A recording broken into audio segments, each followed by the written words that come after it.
이혼을 할까 말까 망설이시는 분들 어떻게 해야 될까요? 저는 이 문제는 분명히 짚고 가야 되는 문제라고 생각합니다. 안녕하세요. 세포언니의 행복한가의 대표 한재원입니다. 혹시 여러분 지금 이혼을 할까 말까 망설이시나요? 그렇다면 이 영상을 끝까지 지켜봐 주십시오.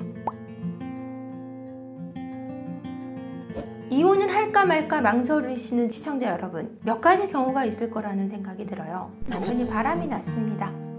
이 X랑 살아 마라. 와이프가 바람이 났어요. 이 여자랑 살아 마라. 이거 하나와 남편이 돈 사고를 쳤습니다. 돈을 나 몰래 빚을 졌어요. 생각보다 너무너무 많아요. 이거 살아 마라. 이 고민할 거. 시댁 때문에 시집 식구가 너무 힘들어요. 계속 이렇게 힘들 수는 없을 것 같아요. 살까 말까 고민이 되실 것 같습니다. 이 세 가지 문제를 놓고 우선 다뤄볼까 하는데요. 바람이 났는데 이혼할까 말까, 이 순간 여러분들은 어떤 결정을 내려야 될지 굉장히 막막하실 것 같아요. 그냥 살자니 자존심이 상해요. 이혼을 하자니 먹고 살 게 걸려요. 애들도 너무너무 걱정돼요. 그러면 나는 이혼을 하느냐 마느냐 이런 걱정을 하실 것 같은데, 제 생각을 있는 그대로 여과 없이 말씀드리겠습니다. 저는 바람이 이혼을 해야 되는 문제라는 생각은 하고 있지 않습니다. 왜냐? 바람도 바람 나름, 외도도 외도 나름, 이 바람의 문제가 어느 정도인가를 갖고 결정을 하셔야 되는데 계속해서 반복된다. 이때는 오히려 이혼을 안 하시는 분들이 더 많아요. 왜? 나도 배우자의 바람에 이제는 익숙합니다. 그래서 넘기는 게 익숙해지시는데, 그렇다면 이혼을 할 문제가 아닐 수도 있어요. 하지만 반복되는 바람을 내가 견딜 수 없다. 그렇다면 이혼을 해야 되는 문제겠죠? 뻔한 말이 아니라 이 바람의 문제는 사실은 여러분이 결정을 해야 되는 문제라는 겁니다.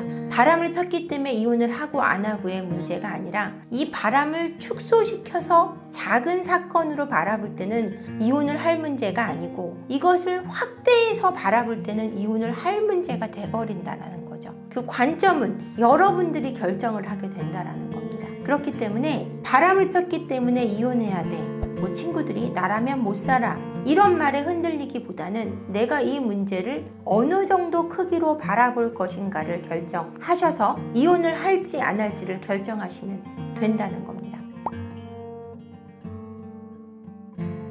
그렇다면 두 번째, 경제적인 문제로 이혼을 할까 말까 망설이시는 분들 어떻게 해야 될까요? 저는 이 문제는 분명히 짚고 가야 되는 문제라고 생각합니다. 어쩌면 바람보다 훨씬 더 정말 우리 목구멍이 포도청이라고, 바람을 피는 남편은 그냥 둘 수 있지만 돈을 안 벌어오는 남편하고는 살기가 너무 어렵습니다. 그럼 여자도 돈을 벌어와야 되냐? 저도 그렇다고 생각하고요. 물론 돈을 안 벌어오는 여자하고는 못 사냐? 그거는 남성분의 선택이라고 생각하고요. 여자는 육아라는 문제가 겹쳐 있기 때문에 육아를 벗어난 가운데는 함께 경제활동을 하는 게 서로에게 좋다고 생각하는 게 저의 생각입니다. 근데 돈 문제를 친 배우자, 대표적으로 김구라 씨 아내 같은 경우, 이런 경우는 김구라 씨는 이혼을 선택했죠. 몇 번 반복됐기 때문에.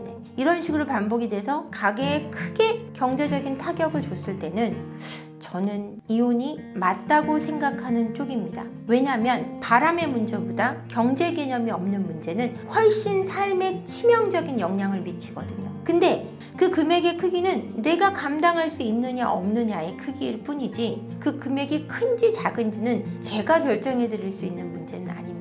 하지만 우리의 가게 또는 평생 빚에 시달려서 아이들에게 맛있는 것 하나 사줄 수 없을 정도의 휘청거림을 주는 정도고, 그것이 반복되고 있다면 저는 경제적인 문제에서는 법적인 이혼은 반드시 필요한 상태라고 말씀드리고 싶어요. 그럼 시댁의 문제는 어떻게 할 것이냐라고 물어보실 것 같아요. 시댁의 문제는 절대 이혼할 문제가 아니라고 또 말씀드리고 싶어요. 그럼 왜 또 절대냐 이러실 것 같아요.